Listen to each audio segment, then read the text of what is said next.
देखिए स्टूडेंट्स, ये मैं आपको ग्रामर के अंदर सिंथेसिस में ये आपकी 6 जो टाइप है बाय यूजिंग द नॉमिनेटिव के बारे में बता रहा हूँ।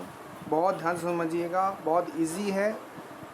ठीक है, मैं अपने मेथड के द्वारा आपको समझाने की कोशिश कर रहा हूँ, आपको अच्छा लगेगा। देखिए, इसको मैंने आपको समझाने के लिए ये मैंने लिख दिया है कि टाइप 6 भी मान सकते हैं आप इसे। इसका नाम है सिंथेसिस में, इसका दूसरा नाम सिंपल भी सेंटेंस होता है, student by using the noun nominative, और दूसरा नाम है एब्सोल्यूट कंस्ट्रक्शन के द्वारा इसको बनाते हैं। यानी आपको इसमें दो चीज़ का प्रयोग लगाना है, एक तो बीइंग का और स्टूडेंट हैविंग का। आज मैं आपको दोनों चीज़ बताता हूँ कि कैसे लगाते हैं हैविंग का। यहाँ स्टूडेंट बहुत बड़ी गलती करते हैं। वो क्या गलती करते हैं? बीइंग का मतलब होता है स्टूडेंट के कारण। इसका यूज़ वहाँ करना है जहाँ पे आपकी दयनीय स्थिति हो, यानी मिजरेबल कंडीशन बोलते हैं स्टूडेंट्स। ये पार्टिसिपल का भी एक पार्ट है, यानी प्रेजेंट पार्टिसिपल का। तो वो जो होता तो प्रेजेंट पार्टिसिपल है पूरा ये, बस इसमें से जो परफेक्ट पार्टिसिपल होता है वो नहीं होता है। बाकी ये प्रेजेंट पार्टिसिपल और पास्ट पार्टिसिपल तो होता नहीं है, इसमें परफेक्ट पार्टिसिपल होता है। ठीक है ना?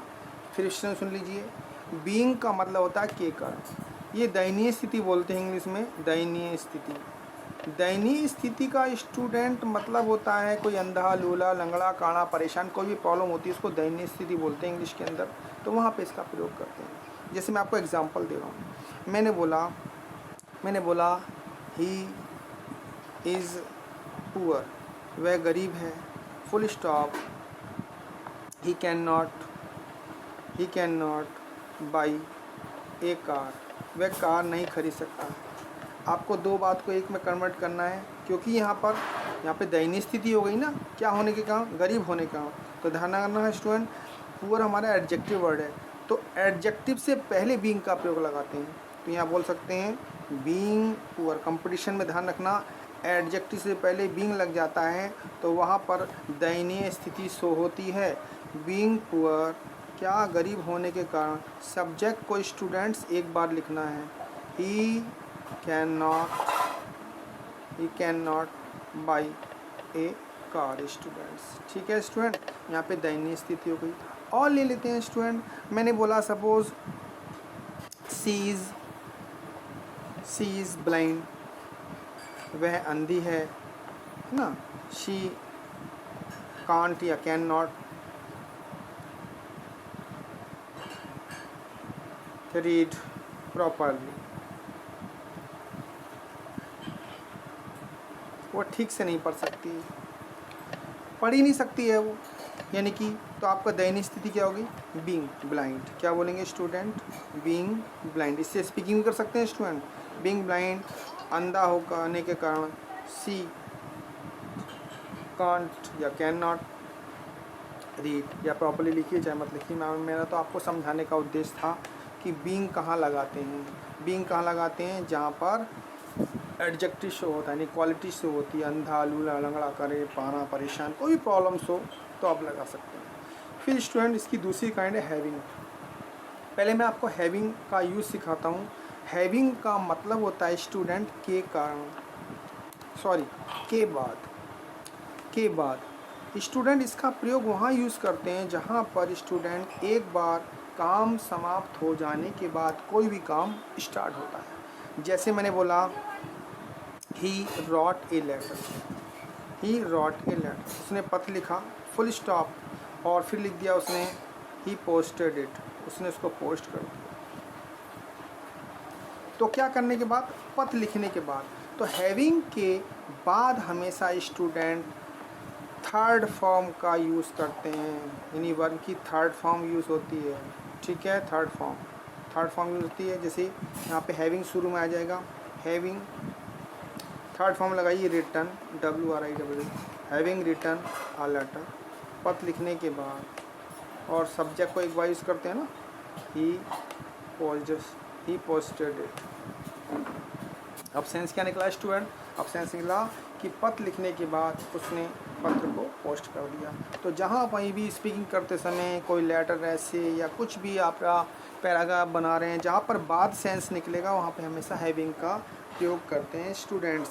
ठीक है स्टूडेंट, जहाँ तक मैं समझ रहा हूँ मेरी बात आपको फॉलो कर रहे होंगे आप लोग। जैसे मैंने एक सेंटेंस और ले लेते हैं, हमने बोला और अच्छा सा ले लेते हैं, अपने मन से कोई सा भी ले लीजिए। सपोज़ मैंने ले लिया हैविंग का मतलब, आपको कोई भी हैविंग का मतलब के बाद होता है स्टूडेंट, कोई भी एग्जांपल ले सकते हैं। कोई भी सेंटेंस आपके दिमाग में आ रहा हो जिसमें बात सेंस निकलता हो, जैसे आपने बोला स्पीकिंग करते समय कुछ ही बात बोली, आपने बोला कोई सेंटेंस देते हैं, जैसे हमने बोला the rain fail, full stop. फिर मैंने बोला द क्रॉप्स, क्रॉप्स माने होती हैं फसलें स्टूडेंट,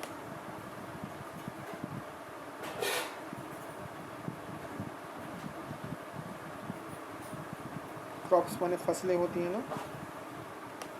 रिवाइव बोल देते हैं, रिवाइव में ताजगी में आना, रिवाइव मतलब वर्षा हुई और फसलें फिर से ताज़ी हो गई।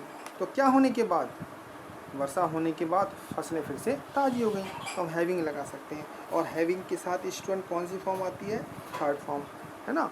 और ये पास्ट इंडेफिनिट था तो इसकी फॉल की सेकंड फॉर्म लगी पड़ी है, तो हम हैविंग के साथ कौन सी फॉर्म यूज़ करते हैं, थर्ड फॉर्म। तो फॉल की थर्ड फॉर्म क्या होती है, फेल होती है ना। हैविंग फेल, हैविंग फेल या हैविंग फेल रेन भी लगा सकते हैं, या बोल सकते हैं आप द रेन हैविंग फॉलन, है ना। फॉलन आ गई ना, फॉलन में गिरना होता है, फॉलन। इसको दोबारा बना, देखिए यहाँ पे समझाता हूँ मैं, यहाँ पे समझाता हूँ। यहाँ पे बोलते हैं हैविंग, आपको बनना है द रेन से ले सकते हैं, the rain having fallen, the rain having fallen मतलब भारी वर्षा होने के बाद। फिर आप बोल सकते हैं the crops revived, the crops CROPS crops revived, है ना, यानी कि फसलें फिर से ताजगी में आ गई। तो यहाँ पे आपको ये समझना है कि हैविंग का प्रयोग कहाँ करते हैं। हैविंग का प्रयोग वहाँ करते हैं जहाँ पर के बाद सेंस निकले, और बीइंग का यूज़ स्टूडेंट्स वहाँ करते हैं जहाँ पर के कारण सेंस निकले। बीइंग, है ना, जैसे आप कोई कारण हो आपका, आपने बोला मैं कमज़ोर होने के कारण मैं तो दौड़ नहीं सकता, आपने बोला being weak I can not run properly, है ना, एज यू रन। यहाँ पे हैविंग का मतलब के बाद सेंस निकलता है। आपने बोला कि नाश्ता करने के बाद मैं बाज़ार गया, आप बोल सकते हैं having taken my breakfast I went to market. ये स्पीकिंग भी कर सकते हैं आप। तो मेरी वीडियो से जुड़े रहिए, मैं आपको बहुत अच्छे लॉजिक, बहुत अच्छे सेंटेंस बना के दूँगा। और मेरा वादा है आपसे, अगर आप मेरी वीडियो से जुड़े रहे तो मैं बहुत कम समय में आपको विद ग्रामर स्पीकिंग करना भी सिखा दूँगा। बस आप लोग मेरी वीडियो से जुड़े रहिए, शेयर करिए, लाइक करिए, सब्सक्राइब करिए। Thank you students.